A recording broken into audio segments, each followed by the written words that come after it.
그리스도께서는 우리 각자에게 특별한 재능을 주셨습니다. 그리스도께서 나눠주신 은혜대로 우리 모두는 선물을 받은 것입니다. 성경은 말씀하고 있습니다. 그가 높은 곳으로 오르실 때 사로잡힌 자들을 이끄시고 그의 사람들에게 선물을 나누어 주셨다. 높은 곳으로 오르셨다라는 말은 무슨 뜻입니까? 그것은 그리스도가 먼저 이 땅에 내려오셨음을 뜻하는 말이 아닙니까? 이렇게 내려오신 그분은 다시 하늘로 올라가셨습니다.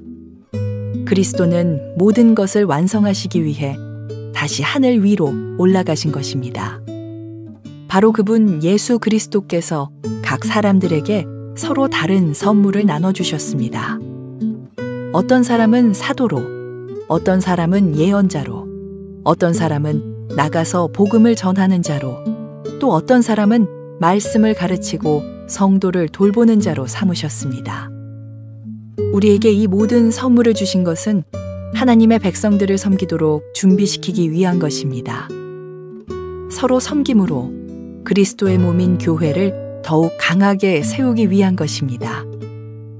이렇게 할 때에 우리 모두는 하나님의 아들을 믿고 아는 일에 하나가 되어 그리스도를 닮은 온전한 사람으로서 성숙한 그리스도인이 될 것입니다. 이제는 더 이상 어린아이가 되어서는 안 됩니다.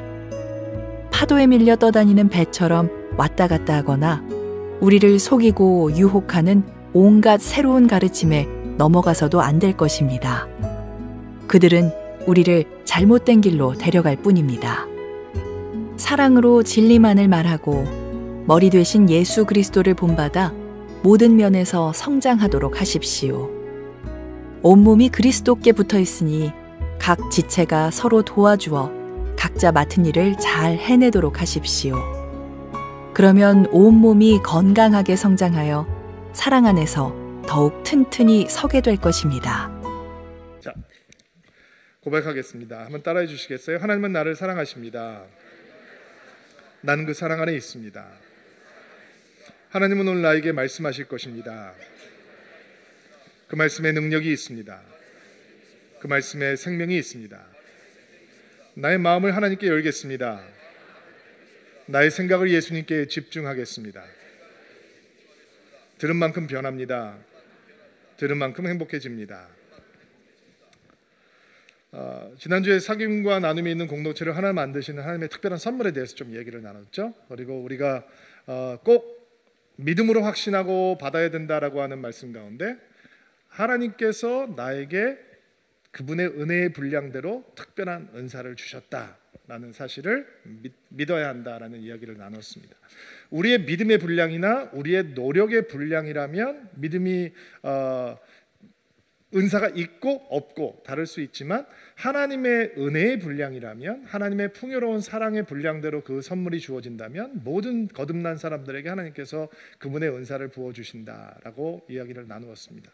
왜 은사를 부어주시느냐? 하나님의 백성을 섬기게 준비시켜주기 위해서 부어주시는 것이고 그리스도의 몸된 교회를 더욱더 강건하게 세우기 위해서 부어주시는 것이고 또 우리가 예수를 닮은 온전한 성숙한 그리스도인이 될 수 있도록 하나님께서 우리에게 은사를 부어주신다라고 얘기를 했습니다. 오늘은 그 은사가 어떻게 주님을 향한 그리고 주의 몸된 교회를 향한 섬김으로 이어질 수 있을까라고 하는 이야기를 좀 나누면서 은혜를 나누려고 합니다. 주의 몸된 교회가 얼마나 아름다운 곳이냐면 똑같은 상황과 똑같은 사건 속에서 은사가 각기 다르게 나타납니다. 제가 이 재미있는 시나리오를 한번 연출을 해볼게요. 자, 우리가 세례식을 여기서 앞에 거행하고 있는데 세례식을 준비하는데 보통 장로님들이 이렇게 성수를 들고 올라오셔서 집례를 도와주시잖아요. 자, 이렇게 상상을 해보세요. 여기 사람들이 쭉 무릎을 꿇고 앉았는데 세례를 돕기 위해서 성수를 들고 올라오시던 장로님께서 요 앞에서 미끄러지셔서 이제 벌렁 뒤로 이제 넘어지시는 장면을 그려보세요. 그리고 이게 성수가 그냥 다 쏟아지고 쾅 하고 이제 넘어지신 거예요. 굉장히 당황스러운 사건이 벌어졌죠. 자, 이런 상황 속에서 여러분들이 이렇게 많이 계신데 여러분의 은사가 다 다르게 드러나는 거예요. 먼저 섬김의 은사가 있는 사람은 어떻게 반응하느냐? 걸레를 들고 뛰어 올라가는 거죠. 이렇게 괜찮아서 막 물건을 닦는 거예요. 자, 리더십의 은사가 있는 사람은 이럴 때 어떻게 반응하느냐? 김 집사님 빨리 올라가서 저 물건을 닦으세요. 이 집사님 가서 새롭게 물을 가져오세요. 세례식을 진행해야 되니까 박 집사님 가서 빨리 장로님 모시고 내려오세요. 가서 다른 장로님한테 빨리 준비해달라고 부탁하세요. 이게 딱 가름마가 타지는 거죠. 긍휼의 은사가 있는 사람은 어떻게 반응하느냐? 넘어지는 순간부터 눈물을 글썽이기 시작하는 거예요. 어떡해 우리 장로님 어떡해. 행정의 은사가 있는 사람은 어떻게, 도움의 은사가 있는 사람은 어떻게 반응하느냐? 혼자 이렇게 생각을 하는 거예요. 저런 사고가 생길 수 있구나. 다음에 세례식을 할 땐 저런 사고가 없도록 내가 미리 위에 올라가서 이게 뭐 흐른 게 없는지 확인을 해야 되겠다. 장로님들에게 장로님 혹시 미끄러지실 수 있으니 세례식 집례를 도울 때는 미끄러지지 않는 밑창이 있는 신발을 신어주세요 라고 공지를 해드려야겠다. 혹시 그래도 입고 오는 장로님들이 생길 수 있으니까 신발 밑바닥에 붙일 수 있는 찍찍이를 교회에서 미리 구비해 놓아야 되겠다. 이렇게 생각을 하는 거죠. 대접의 은사, 환대의 은사를 가지고 있는 사람들은 예배 끝난 다음에 장로님한테 가서 이렇게 얘기를 하는 거죠. 장로님 오늘 너무 당황하셨죠? 제가 점심 사겠습니다. 가서 식사하십시다. 격려와 위로의 은사가 있는 사람이 어떻게 반응을 하느냐? 끝난 다음에 장로님에 찾아가서 이런 얘기를 하는 거죠. 장로님 오늘 넘어지셔서 너무 힘드셨죠? 저도 마음이 너무너무 안타까웠어요. 근데 장로님 넘어지시는 모습이 너무 멋지셨어요. 만약에 제가 성수를 들고 가다 넘어져야 한다면 저는 꼭 장로님처럼 넘어지고 싶어요. 이렇게 얘기를 하는 거죠. 중보기도의 은사가 있는 사람은 어떻게 하느냐? 넘어지는 순간부터 기도하기 시작하는 거죠. 하나님 이것은 영적인 전쟁입니다. 이 거룩한 세례식에 감동이 떨어지지 않도록 하나님께서 지금 여기 기름 부어 주옵소서 이렇게 하는 거죠. 이게 같은 상황이고 똑같은 환경인데 어떤 은사를 가지고 있느냐에 따라서 우리가 반응하는 게 다른 거예요. 그래서 교회가 아름다운 것이고 은사가 아름다운 게 되는 거죠. 다양한 은사가 모여서 하나가 될 때 하모니가 되는 것이고 역사가 되는 것이고 능력이 되는 거예요. 자, 우리가 은사가 나를 위한 것이 아니라 공동체를 위한 것이고 교회를 위한 것이고 교회의 유익을 위한 것이고 서로를 섬기기 위한 것이라면 그러면 목사님 내가 내 은사를 알고 그냥 열심히만 섬기면 되겠네요 라고 생각을 할 수 있지만 사실은 은사를 아는 것도 중요하지만 내가 어떤 열정을 가지고 있느냐라고 하는 사실을 파악하는 것도 매우 중요합니다. 은사를 아는 건 내가 무엇을 해야 되는지를 가르쳐 주죠. 내가 어떤 일을 해야 되느냐. 그러나 그것이 어디서 그 일을 해야 되느냐라고 하는 사실에 대해서 답을 주지는 않습니다. 예를 들면 여러분들이 가르침의 은사가 있다라고 생각을 해봅시다. 여러분들이 가르침의 은사가 있어요. 그러면 상식적으로 내가 가르침의 은사가 있으니까 어디 가서 섬겨야 된다라고 생각을 할까요? 주일학교에 가서 섬기는 것이 좋다라고 생각을 할 겁니다. 그래서 주일학교에 들어갑니다. 아이들과 함께 성경을 가르치고 하나님에 대해서 가르치기 위해서 들어가요. 근데 내 마음속에 기쁨이 없어요. 주일이 두려워지기 시작하는 거예요. 막 식은땀이 나요. 나는 열심히 가르쳐주는데 애들은 멍하니 앉아 있어요. 애들이 내 말에 귀를 기울여 주지 않아요. 그리고 나도 그들과 함께 하는데 행복하지 않지만 그 아이들도 나를 함께 하면서 행복하지가 않아요. 내 마음속에 기쁨이 없어요. 열매도 없어요. 근데 참 이상하죠. 내가 가르침의 은사가 있단 말이에요.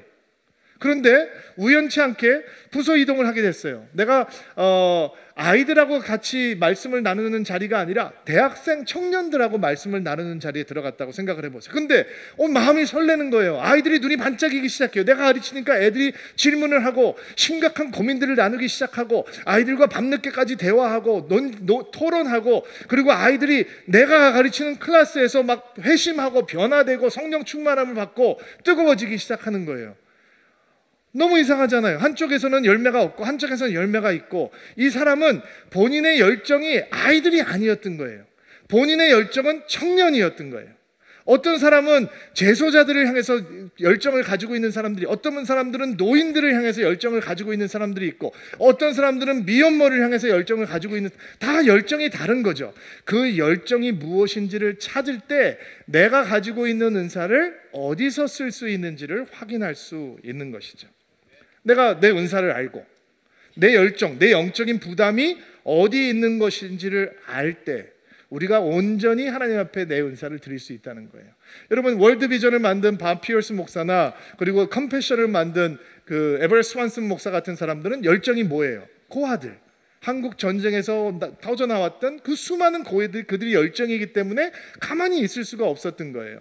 워터게이트 사건에 연루되어서 감옥에서 주님을 만나게 되었던 척 콜슨이라고 하는 사람은 그가 이전에는 그의 열정이 권력이고 꿈이 야심이고 성공이었다면 그가 예수님을 만난 다음에는 그의 열정이 무엇으로 바뀌냐면 감옥에 들어가 있는 사람들, 죄수자들을 위해서 프리즌 펠로우십 미니스트리를 만들고 평생 80세에 하나님의 부르심을 받을 때까지 매 부활절마다 그냥 죄수자들과 함께 예배를 드리면서 그들을 위로하고 그들을 하나님 앞에 인도하는 열정을 가지고 있었던 거죠. 많은 사람들이 사랑하고 존경하는 마더 테레사, 그분의 열정은 뭐예요? 칼쿠타에서 가장 가난한 사람들, 가장 불쌍한 사람들 옆에 가야 되겠다라고 하는 것이 그의 열정인 거죠. 내가 우리 은사를 알 때 내가 무슨 일을 해야 되는구나라고 알 수 있는 것이고, 내가 내 열정이 무엇인지 알 때 내가 어디서 그 일을 해야 되는 거구나라고 파악할 수 있게 되는 것이죠. 그런데 이 열정이라고 하는 것을 파악하게 될 때 우리가 조심해야 될 것이 한 가지 있는데, 내가 가지고 있는 열정을 다른 사람들도 동일하게 가지고 있어야 된다라고 하는 이런 이기적인 기대감을 버려야 된다는 거예요. 나는 미혼모를 향해서 마음을 가지고 있는데 다른 사람이 없을 때 내가 정죄하고 판단하고 그 사람의 믿음을 별 볼 일 없다라고 생각할 수 있지 않습니까? 제가 미국에 있을 때 어떤 분이 저희 교회 가운데 계셨냐면, 그 가정 폭력이나 이런 그 불우한 환경 때문에 아이들이 잠시 부모의 집을 떠나서 위탁 가정에 가서 살아야 되는 경우가 생기잖아요. 그 포스터 케어를 연결해 주는 일을 하고 있는 성도님이 계셨어요. 그런데 그분이 그런 열정이 있으니까 그런 일을 하고 계시는 거겠죠. 어느 날 그분이 저를 찾아와서 이런 얘기를 하시는 거예요. 목사님, 제가 이런 일을 하고 있는데 우리 교인들이, 특별히 우리는 영어를 하는 2세들이니까 그 2세들이 우리 가정들을 그 포스터 케어하는 위탁 가정으로 좀 열게 목사님께서 캠페인을 좀 해주시길 바란다는 거예요. 또 그 불우하게 자라고 있는 아이들이 지옥 같은 집에서 지금 살고 있는데 위켄드가 되면 우리 평범한 가정, 그냥 사랑이 넘치는 가정에 와서 1박 2일 정도 이렇게 사랑받고 돌아갈 수 있는 그런 프로그램을 할 수 있도록 교인들이 그런 일에 헌신을 하게 해달라라고 부탁을 하는 거예요. 그래서 저는 그때 그분에게 뭐라고 말씀을 드리냐면, 자매님, 그런 일을 하기 위해서 너무 좋은 생각이고 너무 좋은 사역의 기회인데 그런 사역들을 자세하게 소개할 수 있는 시간의 여유가 필요하고, 그 일에 헌신하기 원하는 부모뿐만 아니라 그 집의 아이들까지도, 왜냐면 아이들이 와 있어야 되니까 아이들까지도 영적으로 훈련하고 그 일을 가르쳐 줄 수 있는 일들이 필요하고, 또 1박 2일 그 아이들을 데려다가 우리 집에 머물다가 돌려보낸다면 우리 집에 있을 땐 너무 화목하고 좋은데 자기 집에 돌아가면 또 막 폭력이 난무하고 욕설이 난무하고 이런 집이니까 저기로 돌아갔을 때 이 아이들이 어떻게 그 문화적인 충격이나 이런 것들을 감당할 수 있을지, 그 아이들을 어떻게 케어할지를 우리가 먼저 준비한 다음에 그 일을 진행하면 좋겠습니다, 이렇게 말씀을 드렸어요. 그리고 캠페인을 시작했는데 이 발런티어가 한 명도 안 나오는 거예요. 아마 내가 해보지 않은 일이기 때문에 익숙하지 않아서 두려움이 있었던 것 같고, 또 그 험한 가정에서 자랐던 아이들이 우리 집에 들어와서 우리 아이들과 같이 살아야 되니까 거기에 대한 부담감도 있었던 것 같아요. 그런데 이분이 이제 우리가 아직 준비 안 됐구나라고 해서 기도하면 괜찮은데 이제 마음이 언짢아지신 거죠. 이 일이 중요한 일이고 하나님께서 기뻐하시는 일인데 왜 이 사람들이 이거를 안 하냐라고 하면서 이제 마음이 불편해지셨어요. 열정이 다른 거죠, 여러분. 그 사람들은 그런 아이들을 향해서 열정을 가지고 있는데 다른 사람들도 내가 가지고 있는 열정을 똑같이 가져야 된다라고 생각하는 순간, 여러분, 그거는 진짜 이기적인 기대감이 되는 것이죠. 여러분, 기억해야 합니다. 하나님께서 우리 각자에게 다른 은사를 주셨어요. 아멘이죠. 하나님께서 우리 각자에게 다른 열정을 주셨어요. 또 아멘이죠. 그러니까 교회가 아름다운 곳인 거예요. 교회가 능력 있는 곳인 거예요. 왜냐하면 여기에 열정이 다 다르거든요. 그러니까 교회는 한 가지 일이 아니라 많은 일, 다양한 일들을 할 수 있게 되는 것이죠. 그래서 그것이 교회의 힘이고 교회의 능력이 되는 거예요. 자, 그렇다면 우리가 가지고 있는 은사와 우리가 가지고 있는 열정이 어떻게 하나님을 향한 섬김으로, 교회를 바로 세워가는 섬김으로 이어질 수 있는가? 오늘 제가 3가지 영적인 원칙을 좀 전해드리려고 해요. 자, 14절 말씀 볼게요. 14절 말씀 한 목소리를 읽어주시겠어요? 시작. 이제는 더 이상 어린아이가 되어서는 안 됩니다. 파도에 밀려 떠다니는 배처럼 왔다 갔다 하거나 우리를 속이고 유혹하는 온갖 새로운 가르침에 넘어가서도 안 될 것입니다. 그것은 우리를 잘못된 길로 데려갈 뿐입니다. 자, 첫 번째 원칙은 어떤 원칙이냐면 하나님께서 주신 은사가 교회를 위한 섬김, 주님을 위한 섬김이 되려면 어린아이의 수준을 벗어나야 된다라고 하는 원칙이에요. 우리가 어린아이의 수준을 벗어나야 돼요. 14절에 나와 있는 사도 바울의 말씀은 에베소 교회에게 이렇게 권면을 하는 말씀이에요.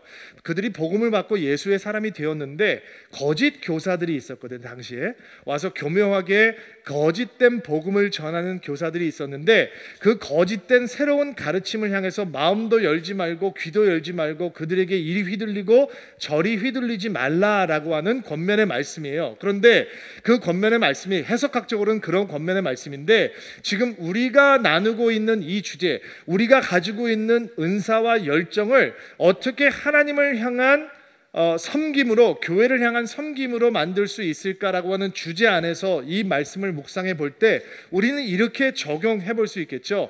내가 은사를 갖고 섬길 때 어린아이의 수준을 벗어난다라고 하는 것은 어떤 의미일까? 왜냐하면 은사를 가지고 섬기면서 어린아이처럼 섬기는 사람들이 있단 말이에요. 그런데 우리의 은사가 진정한 섬김이 되려면 우리의 수준이 어린아이의 수준을 벗어나야 된다는. 그럼 어린아이의 수준으로 은사를 사용하는 것은 어떤 모습일까? 섬김의 대상보다 섬기는 내가 중요해지면 어린아이의 수준인 거예요. 내가 섬기면 저 사람이 유익해져야 되는데 내가 해줬는데 안 고마워하네? 날 안 알아주네? 이거는 내가 더 중요한 거죠. 그러나 어린아이의 수준인 사람은 그런 것이고 성숙한 은사 사용이란 내가 중요한 것이 아니라 섬김의 대상이 더 중요하게 되는 거죠. 또 섬김의 자리에서 다른 사람의 은사나 열정을 자신의 것과 비교하면서 때로는 열등감에 때로는 우월감에 사로잡히는 것이 어린아이의 수준인 거죠. 여러분 비교하시면 안 돼요. 다른 사람의 은사 부러워하셔도 안 되고 다른 사람의 은사를 하찮게 보셔도 안 돼요. 하나님께서 나에게 주신 것을 소중하게 생각하는 것이 성숙한 모습인 거죠. 또 섬김의 자리에서 은사를 오용하는 것도 어린아이의 모습이에요. 제가 병원 신방 가서 간혹 그런 분들을 만나게 되는데 요즘은 병원에 이제 가서 신방하는 일들이 참 이렇게 불편해지고 그런 것들을 많이 못하게 하기 때문에 그렇게 할 수 없죠. 옛날에는 아무 때나 가서 막 예배드리고 기도하고 그랬거든요. 근데 간혹 이런 분들이 계시더라고요. 오셔서 이제 여러분이 교회에서 신방으로 오셨어요.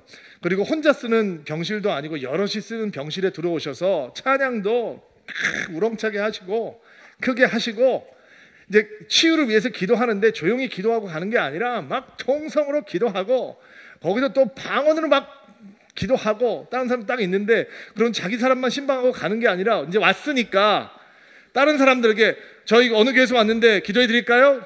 예수 대답 듣지도 않고 또 기도하고 치유가 있을지어다 막 하고 기도해야죠, 병자들 위해서. 그러나 그런 모습이 은사를 오용하는 어린아이의 수준의 모습인 거예요. 또 하나님께서 주신 특별한 선물 은사를 가볍게 대수롭게 생각하지 않는다면, 그래서 묻어놓는다면, 쓰지 않고 있다면 그것도 어린아이의 모습인 거죠.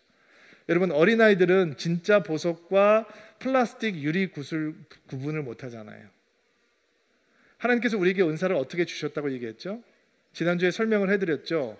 개선장군이 전리품을 나누어 두듯이 예수께서 하늘을 버리시고 이 땅에 오시고 십자가에 달려 죽으시고 우리를 대신해서 죽음의 깊은 곳, 음무의 깊은 곳까지 떨어지셨다가 하나님께서 능력으로 3일 만에 부활케 하시고 그리고 하나님의 영광 가운데 승천하셔서 하나님 보좌의 오른편에 앉으셨기 때문에 하나님께서 성령을 통해서 우리에게 은사를 부어주시게 됐다라는 거잖아요. 그러니까 그 은사가 얼마나 소중한 거예요. 얼마나 이게 귀중한 거예요. 그런데 그거를 땅에 묻어버리고 선반에 고이 모셔놓고 먼지가 쌓이게 한다면 그것이야말로 은사를 제대로 쓰지 못하는 어린아이의 수준인. 그럼 은사를 어떻게 써? 소중하게 열심히 잘 주님을 위해서 사용을 해야죠. 그럼 그럴 때 하나님께서 그 열매를 30배, 60배, 100개 맺게 하실 줄로 믿습니다. 자, 우리의 은사가 어떻게 섬김으로 이어지느냐? 어린아이의 수준을 벗어나야 되는 거예요. 자, 두 번째 15절 말씀. 읽어볼게요. 시작. 사랑으로 진리만을 말하고 머리 대신 예수 그리스도를 본받아 모든 면에서 성장하도록 하십시오. 자, 하나님께서 우리에게 주신 특별한 선물, 은사가 섬김으로 이어지려면 그 은사 사용을 통해서 예수 그리스도를 본받는 성장이 있어야 돼요. 예수 그리스도를 본받는 성장이 있어야 된다. 자, 지난주에도 우리가 은사를 써서 사람들을 섬길 때 그것이 예수를 닮아가는 길이 된다라는 이야기를 나누었어요. 우리의 은사가 진정한 섬김이 되려면 그 은사를 사용하는 자리에서 예수님을 닮아가는 성장이 있어야 돼요. 자, 이렇게 생각을 해보세요. 어느 성도가 주차 봉사를 한다라고 생각을 합시다. 날씨가 추워요. 얼마나 추운지 모르겠어요. 근데 막 덜덜덜 떨고 추위가 오니까 마음에 이런 생각이 드는 거예요. 왜 이 교회는 남자들이 이렇게 주차 봉사를 안 하지?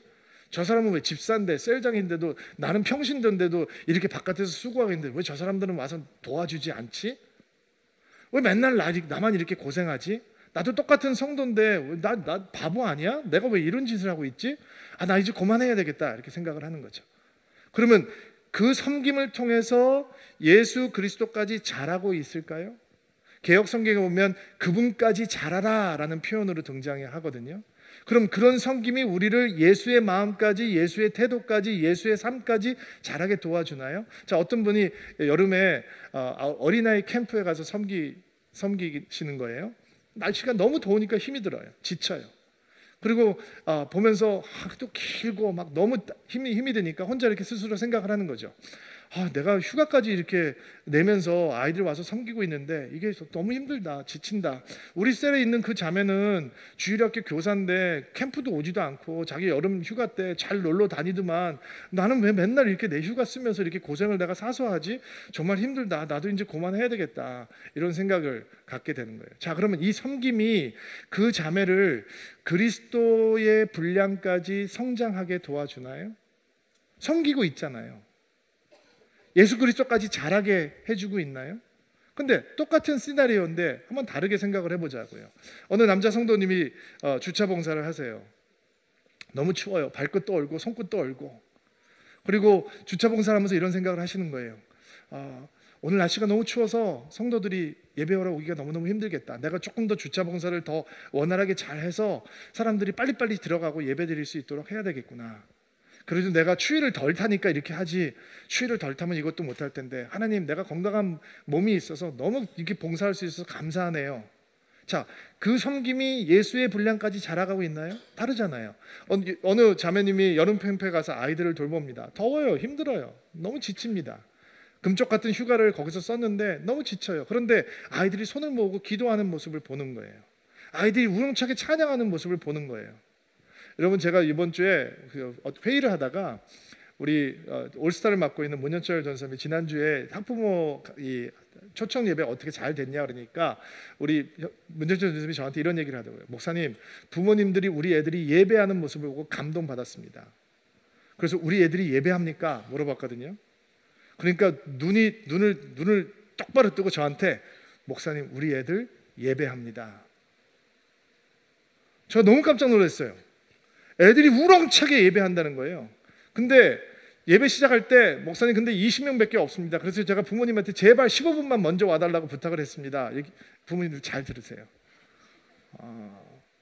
우리 애들 예배한다는 거에 깜짝 놀랐어요. 자, 근데 캠프 가서 너무너무 고생하는 선생님이 애들이 우렁차게 예배하는 거 보고 가슴이 뜨거워지는 거예요. 그리고 이렇게 생각하는 거죠. 야, 내가 휴가 내서 바닷가 가서 누워있는 것도 너무 좋은 일이지만 이 아이들 이렇게 예배하는 아이들과 함께 할 수 있어서 너무 감사하다. 내년에도 또 와야 되겠다. 똑같은 섬김인데, 자, 이 섬김은 그리스도 분량까지 자라고 있나요? 그분의 마음까지 자라고 있나요? 그러니까 섬김이 다 예수님의 모습으로 성장하는 데까지 가지 못한다는 거예요. 자, 그러면 우리의 은사가 진정한 섬김이 되려면 어떻게 섬겨야 하는 것이냐? 우리의 섬김의 자리에서 은사가 사용될 때 예수까지 자라갈 수 있도록, 예수 마음까지 자라갈 수 있도록, 예수를 닮는 데까지 자라갈 수 있도록 쓰는 것이 진정한 섬김이 된다는 거예요. 자, 16절 말씀, 세 번째 원칙 같이 한번 읽어볼게요. 시작.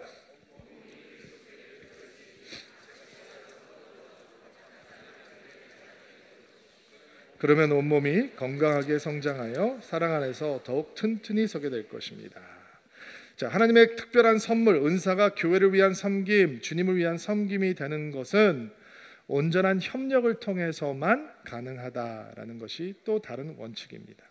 온전한 협력. 우리가 주목해야 되는 키워드는 뭐냐면 서로를 도와주어라고 하는 표현이에요. 자, 몸이 다 연결이 되어 있어서 한 몸이 돼서 튼튼하게 서 있듯이, 건강하게 서 있듯이 은사도 그렇게 사용이 되어야 된다는 거예요. 서로를 도와주어야 된다는 거예요. 제가 어떤 목사님 한 분을 이렇게 만나게 됐는데 목회 상담이 필요하다고 해서 저를 찾아오셨는데 모르는 분인데 제가 만나게 됐어요. 근데 대화를 하다가 이런 말씀을 하시는 거예요. 목사님께서, 목사님, 제가 성경에 나와 있는 모든 은사를 하나님께서 저에게 주셨습니다. 이렇게 말씀을 하시는 거예요. 그래서 제가 혼자 생각을 했어요. 그러면 이분은 그냥 혼자 교회 하시면 되겠네. 모든 은사가 다 주어졌으니까, 다른 사람 도움 필요 없으니까 그냥 혼자 하시면 되겠구나. 근데 이제 그분이 저를 찾아오신 이유는 교회가 잘 안 되기 때문에 이제 저를 찾아오신 거예요. 모든 은사가 자기한테 다 있대요. 저는 모든 은사가 없어요. 몇 개 안 돼요, 은사가.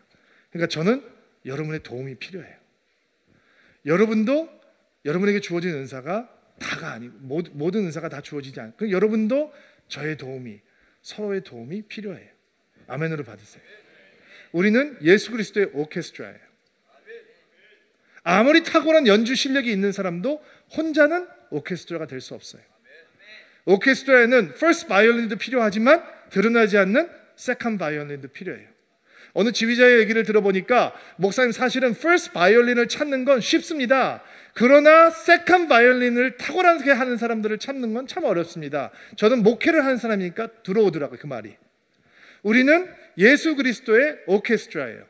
혼자 소리를 내는 곳이 아니고 함께 연합해서 소리를 만들어가는 곳이에요.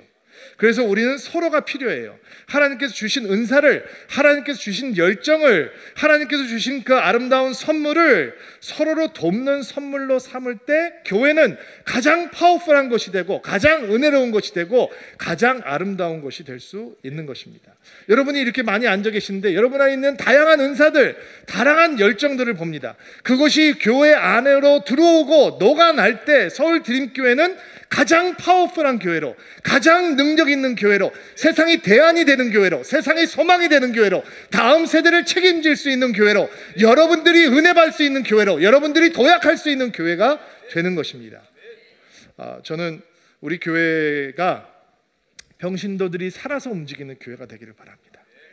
여러분들께서 주중에 열심히 훈련받지만, 그리고 말씀을 가까이 하지만 여러분들이 사역을 하나 붙들고 있어서 여러분 마음 가운데 이런 간증이 생기게 되기를 바랍니다. 내가 헌신했기 때문에 우리 교회는 더 좋아졌어. 내가 헌신하고 있기 때문에 우리 교회는 더 은혜로워졌어. 내가 주님 앞에 내 은사를 드리고 내 열정을 파묻지 않았기 때문에 우리 교회는 최선의 교회가 되고 있어. 이렇게 간증할 수 있는 기회가 되기를 바랍니다. 교회가 얼마나 할 일들이 많이 있습니까? 목사들이 그 일을 어떻게 다 하겠습니까? 여러분, 홈페이지를 해도 제가 하는 게 더 잘할까요? 여러분들이 하는 게 더 잘하시겠습니까? 무대를 만들고 꾸며도 저희들이 하는 게 더 잘하겠습니까? 여러분들이 하는 게 더 잘하겠습니까? 어떻게 여러분의 도움 없이 교회가 더 좋아질 수 있겠습니까? 그러나 섬김의 자리에 은사를 사용하는 바로 그 섬김의 자리가 진정한 예배가 되고 하나님을 향한 헌신이 되려면 오늘 우리가 나누었던 이 영적인 원칙들을 기억하실 수 있게 되기를 바랍니다. 어린아이의 수준을 뛰어넘을 수 있는 여러분들이 되기를 주의 이름으로 축복합니다. 여러분의 섬김의 자리에서 예수 그리스도를 닮아가는 데까지 성장하는 여러분이 되기를 주의 이름으로 축복합니다. 혼자 하는 것이 아니라 서로 협력하고 서로 도와줌으로 우리가 진정한 교회가 되는 은혜가 있게 되기를 주의 이름으로 축복합니다. 하나님, 우리에게 하나님의 특별한 선물을 베풀어 주시니 감사합니다. 그 은사도 알게 도와주시고 그 열정도 찾을 수 있도록 도와주옵소서. 우리가 그 은사를 주님 앞에 드릴 때 하나님을 향한 예배가 되게 하시고 주님을 향한 섬김이 되게 하시고 교회를 향한 섬김이 될 수 있도록 도와주옵소서. 어린아이의 수준을 뛰어넘는 저희들이 되게 하여 주옵소서.